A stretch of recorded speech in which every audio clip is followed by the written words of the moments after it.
ang makabagong panata sa Poong Nazareno, pagdiriwang ng pananampalataya sa Quiapo Church. Libo-libo ang dumalo sa ating mga kababayan at marahil aabot pa ito ng mahigit milyon.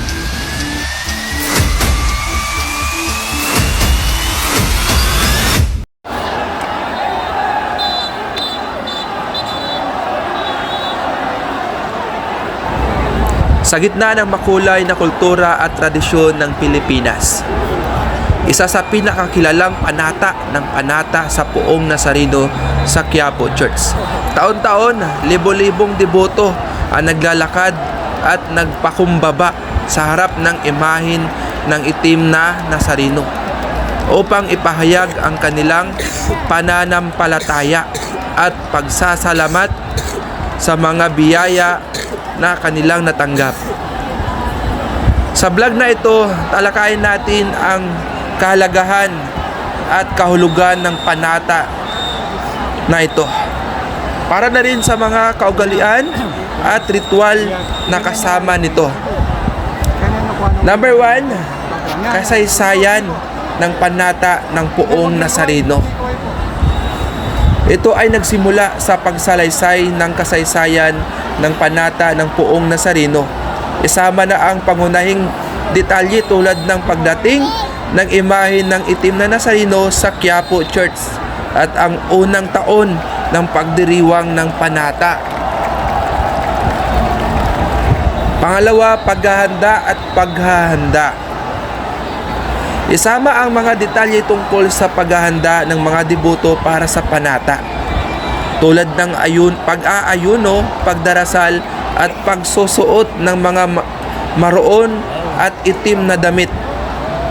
Ibahagi rin ang kahalagahan ng paghahanda sa espiritual na antas. Pangatlo, prosesyon at paglalakad. Ito ang pinaghihinalaang bahagi ng panata. Bahagi ang karanasan ng mga deboto sa paglahok sa malaking prosesyon at paglalakad patungo sa Quiapo Church. Ibahagi din ang mga ritual na ginagawa panahon ng prosesyon tulad ng pag-awit ng mga himno at dasal, mga panalangin at pagsamba. Pang-apat, ito ay pagtatalakay sa mga panalangin at pagsamba na ginagawa ng mga deboto sa loob ng Quiapo Church. Ibigay ang mga detalye patungkol sa seremonya at espesyal na misa na dinaraos para sa panata. Panglima, kahalagahan at epekto ng panata. Ito ay pagtatalakay o pagtalakay sa kahalagahan ng panata ng deboto sa komunidad. Isama ang kwento ng mga taong nabibiyayaan at nabago ang buhay dahil sa kanilang debosyon sa Poong Nazareno.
Nakaapak ako.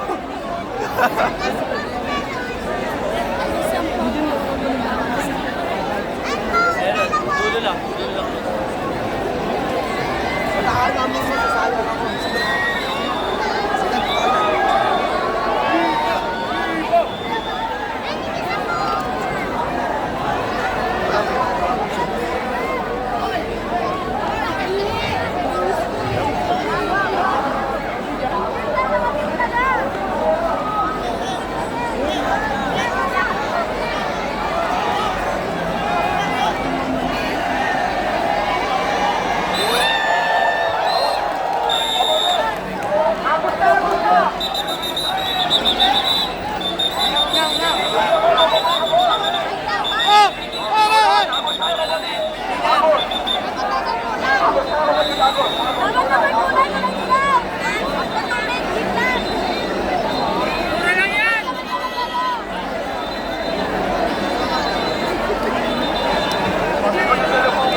Gilid kayo, kapatid, gilid kayo. Gilid sa bangketa kayo, sa bangketa.